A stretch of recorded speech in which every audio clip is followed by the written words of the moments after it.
Okay, welcome back to my 32 and 32. We're getting near to the end, and today we are looking at the Buffalo Bills. So, just like the Bengals that I reviewed previously, they weren't able to have a complete season, as I think it was week 16 or week 17, I do believe, when they went into Cincinnati. And then Damar Hamlin had that not just career threatening injury, but life threatening injury as well. Um, so, a pretty scary moment to say the least. There's no question about that. I'm very glad to hear that he's doing well and he's obviously back with the team and practicing and suiting up. So it's phenomenal how he went from basically not breathing to being able to put on the pads yet again. So big props to all the medical staff that looked after him, all the doctors, nurses, whatever the case may be. Is so I can't stress that when it comes to Medicare, like they go above and beyond to try to save anyone's life. So the fact that they were able to save this gentleman's life just goes to show. Like I can't give enough props to the medical staff. Like I said, uh, for looking after this young gentleman. So because they weren't able to have a complete season, they only played 16 games. They didn't reschedule the game against Cincinnati, so they had a 13-3 record. I'll just scroll over to uh, their streak uh, as they got into the postseason. I guess I do apologize for the stuttering. So they won their last 7 games, which is phenomenal. So more or less they were sitting at 6-3, and they just took over from there. So the Bills obviously got the AFC East crown. They had 8 games and 9 away games, and at home, they pretty much dominated at home, just like a lot of teams in the upper part of the standings have done. They had 7 wins and only 1 loss, and they actually had a pretty decent road record as well. If I'm going to be completely honest with you, they had 6 wins and only 2 losses. So, again, a pretty good overall record for home and away. And then when it came to their division games, they had obviously an above 500 record, especially if you're going to get your division crown. They had 4 wins to 2 losses, so uh, pretty good overall record. They finished second in the AFC uh, standings, and I will just take a quick little boo. And actually, before I go back, look at all the stats for the team, I'll just give you a little reminder, whatever the case may be, is for how they did. So, as I said, they finished second in the AFC. They ended up playing their who did they play in the wild card? Oh my goodness, because they played uh, New England last year. Who did they play this past season? Oh my goodness, I'm drawing a blank.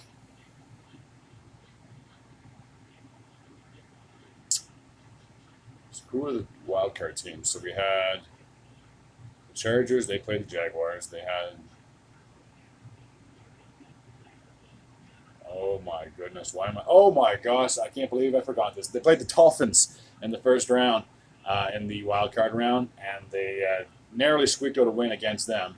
And the fact that the Dolphins didn't have Tua on their lineup, and the fact that the game was that close, it just goes to show that anything can happen in the postseason. You can have a terrific regular season, but you can easily choke and lose in the postseason. So they narrowly squeaked out a victory against their division rivals.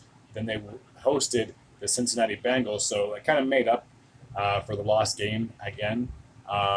But unfortunately, it was not meant to be. Even though they had home field advantage, they could not pull the trigger and get another W. So for the second straight season, they got sent home in a divisional round. Uh, there's some disappointment, I'm sure, from a lot of players that they weren't able to achieve their ultimate goal, which is to get back to the AFC Championship game or even potentially contend for a Super Bowl. But like I said, I'm sure there were a lot of hearts that were broken, and it just wasn't meant to be last year. So I'll take a look over at their stats, and then I'll make my prediction for the upcoming season. So just bear with me. I know I have to readjust the tablet, so let's see if we can get a good look at Josh Allen. Come on there, buddy. By the way, he's now the cover of Madden 24, so I'm sure there's lots of Bills fans, especially if they play Madden, that are loving the fact that they got their guy on the cover. Come on, let's focus. It's 2023, for God's sakes. Come on, let's go. Come on. Oh, I almost had it. Can you somewhat see? Alrighty, so there we go. So he finished with 4,283 total passing yards. He went 359 completions out of 567 attempts, 35 touchdowns to 14 interceptions. And Case Keenum was just there for pretty much just to sit around and watch. He completed 2 out of 7 passes for 8 yards. So again, wasn't really much of a factor when it came to there. The rushing, Devin Singletary finished with 177 rushing attempts for 819 yards and 5 touchdowns. Josh Allen ran the ball 124 times for 762 yards and 7 touchdowns. That is absolutely astonishing. James Cook had 89 attempts for 507 yards and 2 touchdowns. Isaiah McKenzie had 9 carries for 55 yards and a TD. Nyheim Hines had 24 carries for 33 yards and a touchdown. And Duke Johnson had 2 carries for 4 yards. On the receiving aspect, no surprise, Stephon Diggs led the way with 108 receptions, 1,429 yards, and 11 touchdowns.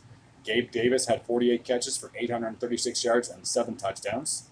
Dawson Knox had 48 catches for 517 yards and 6 touchdowns.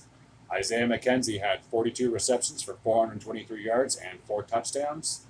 Devin Singletary had 38 catches for 280 yards and a TD. Nyheim Hines had 30 catches for 241 yards and a score. James Cook had 21 catches for 180 yards and a TD. Khalil Shakir had 10 catches for 161 yards and a TD. Quintin Morris had 8 catches for 84 yards and a touchdown as well. Reggie Gilliam had 8 catches for 69 yards and a score. Jake Kummerow had 4 catches for 64 yards. Jamison Crowder had 6 receptions for 60 yards.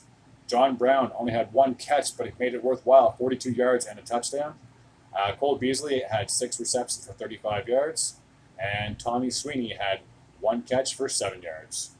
So I will just go back to the standings, and I will make my prediction where I believe the Bills should be at by the end of the year. So there's no joke there's no coincidence or no fluke as to why they've been 3-time AFC East champions. Obviously, now that Tom Brady is long gone out of that division and now retired, the Bills can now be the new team to dominate that division after they've been dominating for so many years prior.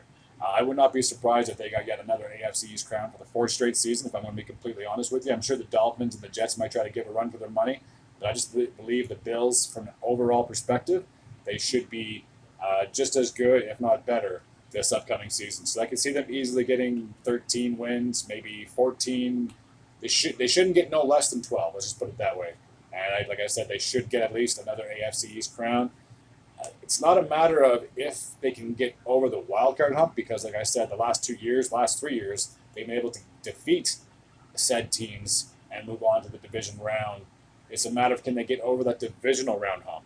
So I'm not going to speculate and say, well, they should get here, they should do this, they should do that. It's up to the team. I mean, if I was a Bills fan, I'd be like, this has to be our year. But that's like anyone with any team. This has to be our year. The Bills just have one thing to prove. Like I said, they got to get over that hump. They got to try to beat the Chiefs and or the Bengals when it comes to the postseason, because they've had 0 wins against said teams in the playoffs. So it's going to be a huge hurdle. And at this point, it honestly doesn't matter if you have home field advantage or if you play away. Between Cincinnati and Kansas City, they just seem to have the Buffalo Bills number. So, like I said, they should make the postseason. They should hopefully win a wild card round. But after that, it's just question marks, if I'm going to be completely honest with you. They just have a lot to prove. Like I said, if they can make it over that hump, they can make it to a championship game. If they can potentially make it to a Super Bowl, which I'm sure a lot of Bills fans would be beyond pleased to get back to that point, then fantastic. But I'm not going to sit here and say they should do this or they should do that. It's just a matter of we'll have to wait and see what happens in January. As always, thank you very much for tuning in, and until next time, take care.